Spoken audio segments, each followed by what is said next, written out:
Hello，今日想同大家分享下我平時做 model 嘅生活係點樣過嘅。咁我平時冇 job 嘅時候呢，都會好晏先起身噶。但因為一陣間有個 casting 啦，同埋有個 shooting，所以今日呢就會早少少起身。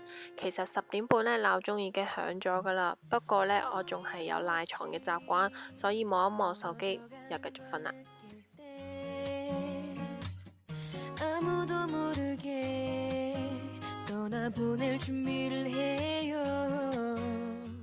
咁我平時起身嘅第一件事呢，就會去洗手間刷牙洗面啦。之後我會習慣呢，咁入廚房去倒一杯暖水嚟飲嘅，因為朝頭早飲暖水呢，係會有清腸胃嘅作用，容易咁有便便去。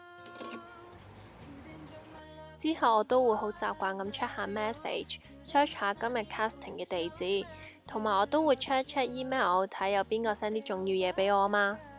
當所有嘢做完之後，仲有啲時間，我就會開返部電腦嚟睇我最近追開嗰部韓劇。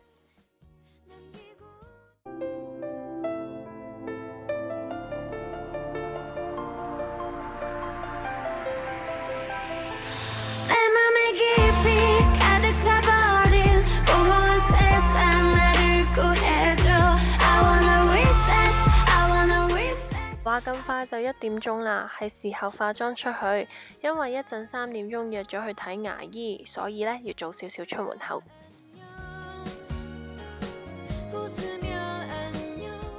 平時返工嘅話呢，我會孭書包多，因為貪佢夠大同埋方便啊嘛。咁我呢就會將我所有嘅銀包、鎖匙、電話、零食、牙套等等嘅嘢呢，全部都放晒入呢個書包度。最緊要呢就係帶高踭鞋，因為 casting 同埋 shooting 係必備嘅。將所有嘢呢都搞掂好嘅時候呢，咁就出得門口啦。由於我箍牙嘅原因，所以我每隔1個月呢都需要去到牙醫診所嗰度覆診，同埋攞一套新嘅牙套。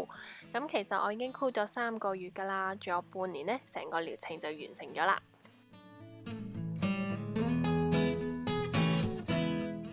睇完牙醫之後呢，我就急腳咁行去荃灣工業大廈去 casting 啦。由於個診所呢離個 casting 嘅地點呢都比較遠啲，所以我大概用咗大半個鐘頭時間呢先到達目的地。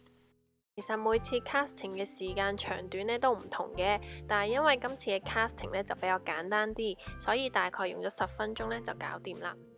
咁我而家呢就會同另外一位 model Ariel 呢就去緊觀塘嘅 studio 進行呢個嘅拍攝啦。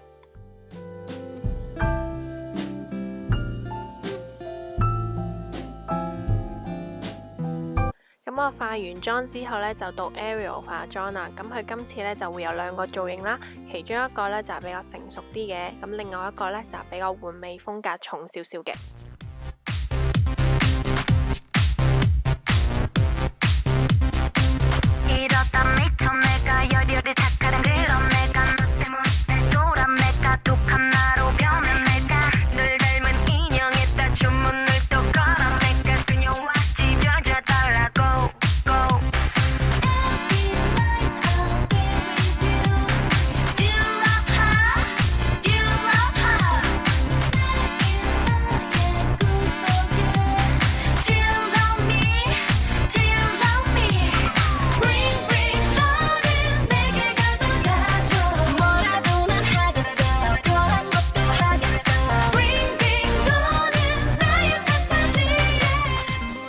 話咁快呢，原來已經係凌晨嘅1點鐘，我哋今日足足影咗6個鐘頭相啦，所以呢，就係時候要搭車返屋企啦。如果你哋呢都中意我呢啲 video， 又或者想了解更多有關 model 啊或者我嘅生活嘅話，就快啲 subscribe 我個 channel 同埋 follow 我個 Instagram 啦。我哋下條片見，拜拜。